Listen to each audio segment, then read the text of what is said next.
Alrighty, we're here at Miss Overstreet's property. What we're about to do is go up on the roof and look at this hip, the hip construction.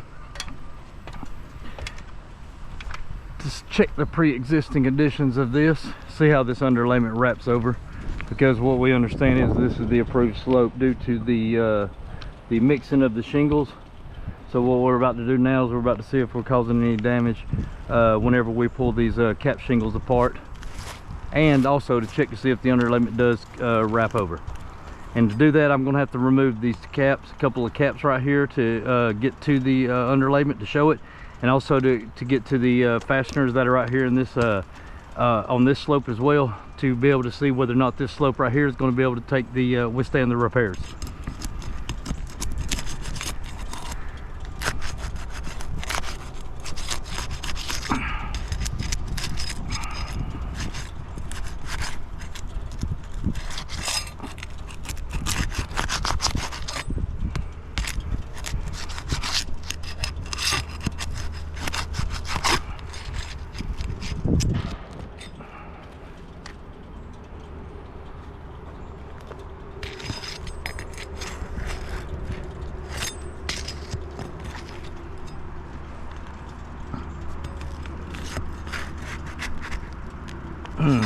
Yeah, the matting's just crumbling around the fastener, as you can see right here around the nail head.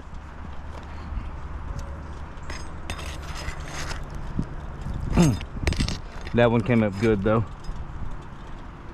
It does have some of the matting around it though, as you can see right there in my hand.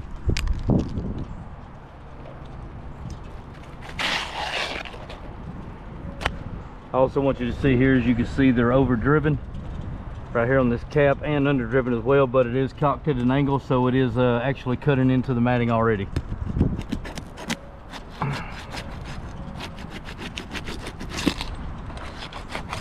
You can see here there's some of the matting falling out right there.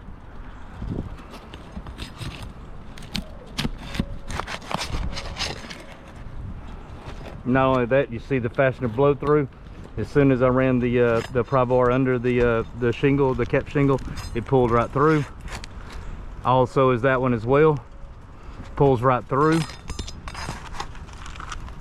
Got that one up though. But as you can see here, you already see the big large holes left from the fasteners, the pull throughs. Not only that, now you can see here we do got pre-existing condition is that the underlayment does wrap over the 6 inches. But now what I'm about to do is see if this unimproved slope here is going to be able to withstand this repair. We're going to be looking for the exact same thing as we are on the others, is the fastener blow throughs and stuff, and just see if the matting's strong enough. But as you can see here, just pulling that nail out, actually it actually made the hole a lot larger. I'm going to pull a couple more cap shingles off. You see again, it just tears as soon as I go to remove it. Run the tool up under, I mean.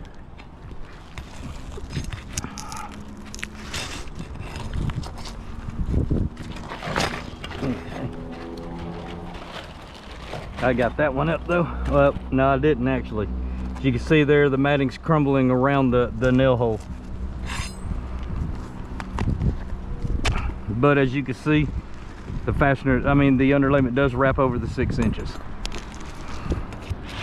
I'm gonna pull one more off. Again, the nail pull throughs. This one here is even underdriven, so this one probably won't. Yep, it actually tore right there as well. As you can see, I just pulled the nail head right through the cap shingle. Not only that, we do got some mat transfer here as well. Okay, again, more mat transfer. See right there, part of the matting. Okay, now what I'm going to do is attempt to unseal these shingles here without causing more damage or nail pull throughs or anything as well on this slope. But as you can see, we already do have nail pull throughs here and here.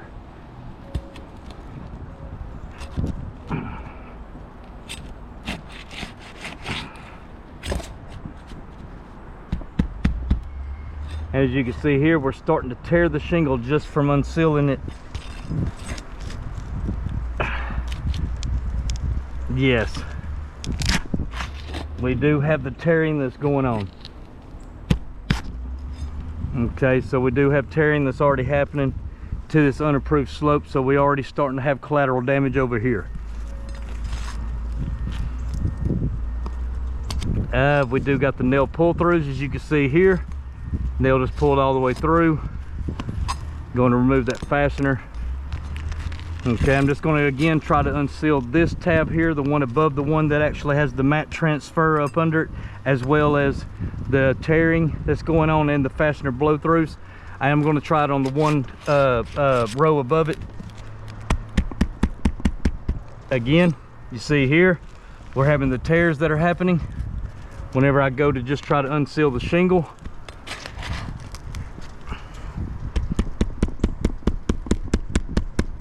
Again, look, obvious tearing going on just from trying to unseal the shingle. So not only that, we do have the nail blow-throughs, we're having the mat transfer, and we have the tearing going on while we're trying to separate this shingle just to be able to get that underlayment to wrap over its ARMA installation guidelines of 6 inches.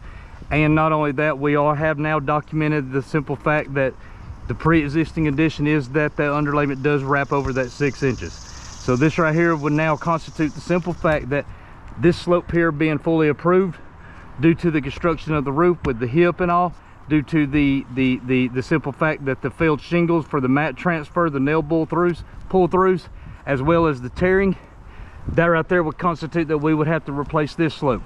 Due to the construction, simple construction of this roof, this is a complete hip system.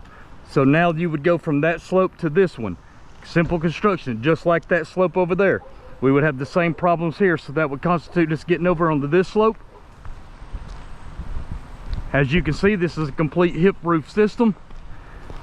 Now we would have the problem, the exact same problem here. So that right there would cover the entire front slope. Now we have the left slope, same thing, hip system. Back over to the already approved slope. So that right there would constitute the reason why we would need a full approval on this home. Thank you very much.